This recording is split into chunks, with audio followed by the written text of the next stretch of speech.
2024వ సంవత్సరము డిసెంబర్ మాసంలో కర్కాటక రాశిలో జన్మించినటువంటి వారికి గ్రహస్థితి ఎలా ఉందో తెలుసుకుందాం. ఈ డిసెంబర్ మాసంలో కర్కాటక రాశి జాతకులకు ముఖ్యంగా సూర్య భగవానుడు మొదటి 2 వారాలు వృశ్చిక రాశిలో సంచరిస్తున్నాడు గనక పంచమ స్థానంలో సంచారం ప్రతికూలంగా ఉంటుంది. తదనంతరము ధనుసు రాశిలోకి ప్రవేశిస్తున్నాడు. ధనుసు రాశిలో సంచారము అనుకూలంగా ఉంటుంది, 6వ స్థానం అవుతుంది కాబట్టి అనుకూలంగా ఉంటుంది. ఇక అంగారకుడు కర్కాటక రాశిలో సంచరిస్తున్నాడు, స్తంభించి ఉన్నాడు. కర్కాటక రాశిలో సంచారము కర్కాటక రాశిలో జాతకులకు ప్రతికూలంగా ఉంటుంది. అయితే ఒక కాంబినేషన్ ఏంటంటే కర్కాటక రాశి జాతకులకు పంచమ దశమాధిపతి అవుతూ ఉన్నాడు అంగారకుడు, లగ్నంలో సంచరిస్తున్నాడు. కాబట్టి ఈ కాంబినేషన్ మూలకంగా లగ్నంలో గోచార రీత్యా ప్రతికూలంగా ఉన్నప్పటికీ, స్తంభించి ఉన్నప్పటికీ, నీచలో సంచరిస్తున్నప్పటికీ ఆధిపత్య రీత్యా కొంత అనుకూలంగా ఉన్నాడు. కాబట్టి అంత అంగారకుడి మూలకంగా భయపడకండి, భయపడవలసినటువంటి అవసరం లేదు. ఇక బుధుడు పంచమ స్థానంలో సంచరిస్తున్నాడు, అనుకూలంగా ఉన్నాడు. గురువు ఏకాదశ స్థానంలో సంచరిస్తున్నాడు. గురు భగవానుడి యొక్క అనుకూలత ఉంది.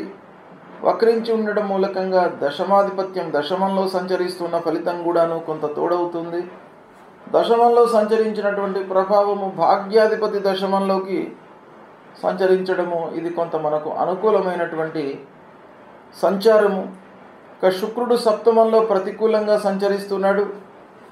శనీశ్వరుడు అష్టమంలో సంచరిస్తున్నాడు. శని కర్కాటక రాశి వారికి చాలా ప్రతికూలంగా ఉంది. సప్తమ అష్టమ స్థానాధిపతి అష్టమంలో ఉన్నాడు. సరే, స్వక్షేత్రంలో ఉన్నాడు. కొంతవరకు మనకు తగ్గే అవకాశాలు ఉన్నాయి. బ్యాడ్ ఎఫెక్ట్ అనేది కొంత తగ్గుతుంది. అయినప్పటికీ అష్టమ స్థానంలో ఉన్నాడు గనక ఆ అష్టమ స్థానం యొక్క సంచారం ప్రతికూలంగా ఉంటుంది. రాహువు భాగ్యస్థానంలో సంచరిస్తున్నాడు. భాగ్యస్థానంలో సంచరించడము కొంత ప్రతికూలత. కేతువు మట్టుకు తృతీయ స్థానంలో సంచరిస్తున్నాడు, అనుకూలంగా ఉన్నాడు. కేతువు యొక్క ప్రభావము బాగా అనుకూలంగా ఉంది. ఈ విధంగా గ్రహస్థితి ఈ స్థానాలలో గ్రహాలు సంచరిస్తున్నాయి. అయితే ఓవరాల్గా ఈ గ్రహస్థితిని మనం లెక్కలోకి తీసుకున్నట్టయితే కర్కాటక రాశిలో జన్మించినటువంటి వారందరికీ కూడాను మిశ్రమ ఫలితాలు ఉండేటువంటి అవకాశము, మిశ్రమాధిక ఫలితాలు ఉండేటువంటి అవకాశము ఉంది.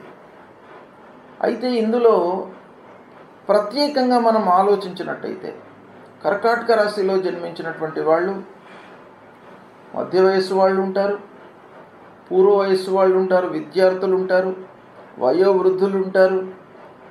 అన్ని స్థాయిలలో అన్ని వయస్సులలో ఉన్నటువంటి వాళ్ళు కర్కాటక రాశిలో జన్మించిన వాళ్ళు ఉంటారు. కాబట్టి అందరినీ దృష్టిలో పెట్టుకొని మనం ఫలితం చెప్పడము అనేటువంటిది సాధ్యం కాదు. కనుక పుట్టిన సమయాన్ని, జన్మ తేదీని అనుసంధానం చేసుకొని వాళ్ళు మళ్ళీ ఫలితాలు చూసుకోవడం అనేటువంటిది చాలా ఉత్తమమైనటువంటి విషయము.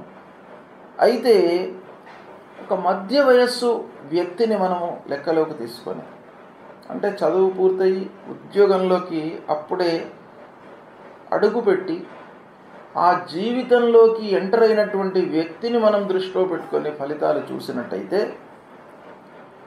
ఈ 1-2 వారాల కంటే కూడాను 3-4 వారాలు బాగా కలిసి వస్తాయి.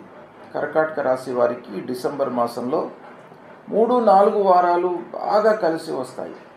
ముఖ్యంగా ఉద్యోగస్తులకు, ప్రభుత్వ ఉద్యోగంలో ఉన్నటువంటి వారికి, కార్పొరేట్ వ్యవస్థలో పనిచేస్తున్నటువంటి వాళ్లకు, వీళ్ళందరికీ కూడాను మొదటి అర్ధం కంటే కూడాను మొదటి 15 రోజుల కంటే చివరి 15 రోజులు డిసెంబర్ లోపల బాగా అనుకూలంగా ఉంటుంది.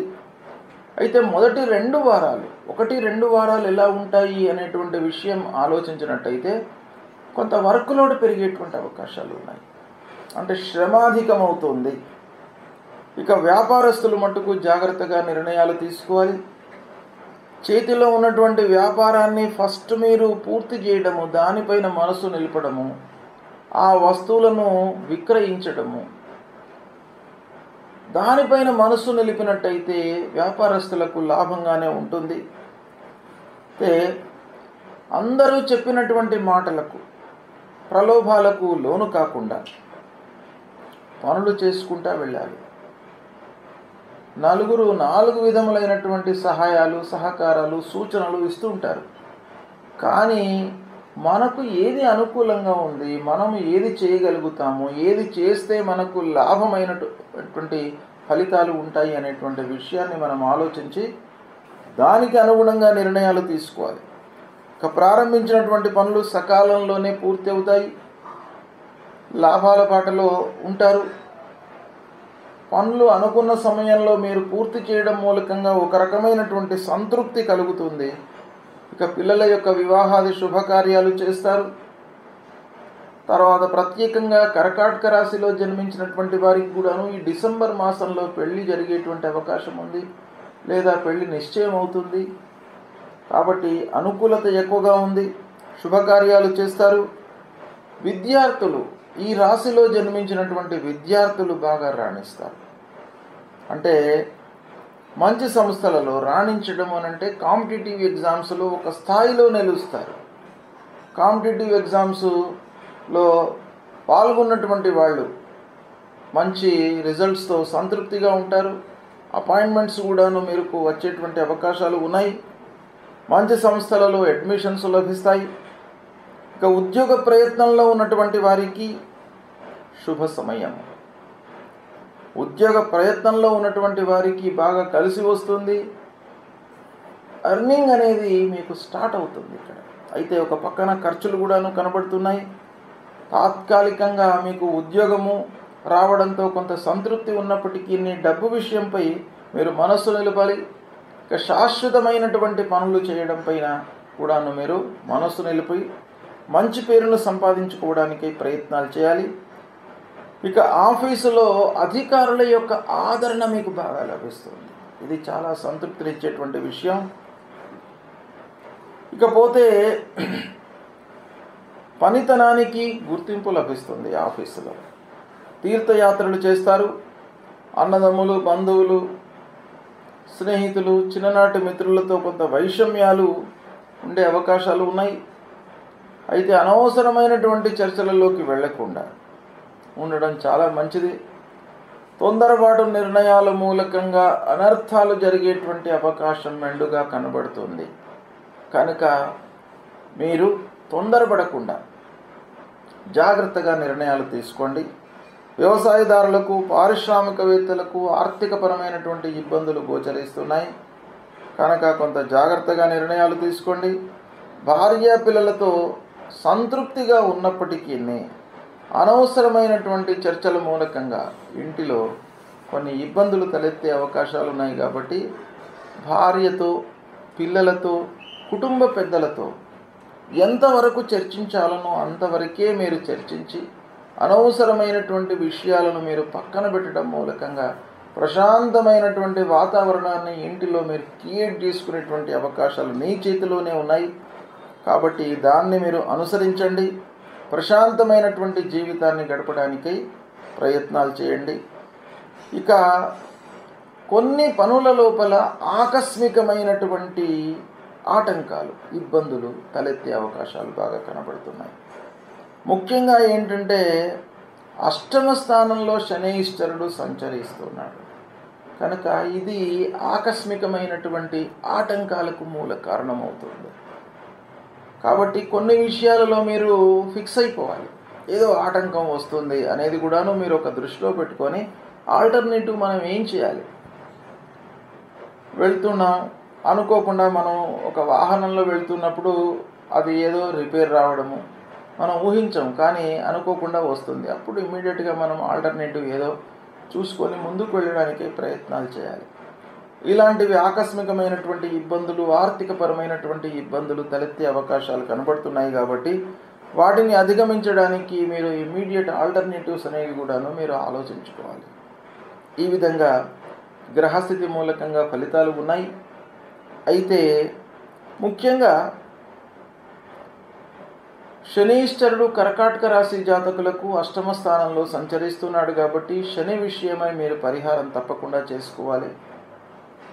నవగ్రహ దేవాలయానికి వెళ్ళండి. అందులో నవగ్రహాల లోపల పశ్చిమ దిశ లోపల శనీశ్వరుడి యొక్క విగ్రహం ఉంటుంది. ఆ విగ్రహం పైన నువ్వుల నూనెతో అభిషేకం చేయండి. ఆ శనీశ్వరుడికి నువ్వుల నూనె పోసి అక్కడ నువ్వులు, నల్ల వస్త్రము సమర్పణ చేయండి. తర్వాత కాళ్ళు కడుక్కొని ఆంజనేయ స్వామిని దర్శించుకోండి. ఫస్ట్ నవగ్రహ దేవాలయానికి వెళ్ళి నవగ్రహాల లోపల శనీశ్వరుని పూజించి కాళ్ళు చేతులు కడుక్కున్న తర్వాత అప్పుడు ఆంజనేయ స్వామికి మళ్ళీ దర్శనానికి ఆ దేవాలయానికి వెళ్ళండి. నీలాంజన సమాభాసం రవిపుత్రం యమాగ్రజం ఛాయామార్తాండ సంభూతం తన్నమామి శనైశ్వరం. ఈ శని మూలమంత్రాన్ని నిత్యం కూడాను పఠించుకోండి. ఆంజనేయ స్వామి దేవాలయానికి వెళుతున్నటువంటి సమయం లోపల మనోజవం మారుతతుల్య వేగం జితేంద్రియం బుద్ధిమతాం వరిష్టం వాతాత్మజం వానరయూత ముఖ్యం శ్రీరామదూతం శిరసా నమామి అనేటువంటి ఈ శ్లోకాన్ని పఠన చేస్తూ ఆంజనేయ స్వామికి 3 ప్రదక్షిణాలు చేసుకోండి. తద్వారా మీ లోపల ఒక మానసికమైనటువంటి స్థిరత్వము, శారీరక ఇబ్బందులు లేకుండా ఉండడము, భయాందోళనలకు మీరు దూరంగా ఉండడం, ఇవన్నీ కూడాను ఆ ఆంజనేయ స్వామి యొక్క అనుగ్రహం మూలకంగా మీకు లభిస్తుంది. కాబట్టి ఇది చేయండి.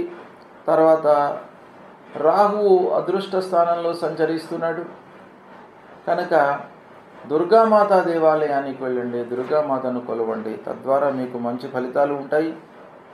అంగారకుడి కొరకే సుబ్రహ్మణ్య స్వామి దేవాలయానికి వెళ్ళండి. ధరణి గర్భ సంభూతం విద్యుత్ కాంచన సన్నిభం కుమారం శక్తిహస్తంచ మంగళం ప్రణమామ్యహం అనేటువంటి ఈ మూలమంత్రాన్ని ప్రతినిత్యం కూడాను జపించండి. ఈ విధంగా చేసుకున్నట్టయితే ఈ పరిహారాలు ఆ గ్రహాల మూలకంగా ఉద్భవించేటువంటి దుష్ప్రభావము దూరమవుతుంది. మంచి స్థానాల్లో సంచరించడం మూలకంగా కలిగేటువంటి శుభ ఫలితాలు, ఇవి దుష్ప్రభావాలు నల్లిపై కావడంతో ఓవరాల్గా మీకు మంచి ఫలితాలు కలుగుతూ సుఖమయమైనటువంటి జీవనాన్ని ఈ డిసెంబర్ మాసంలో మీరు పొందుతారు. శుభం.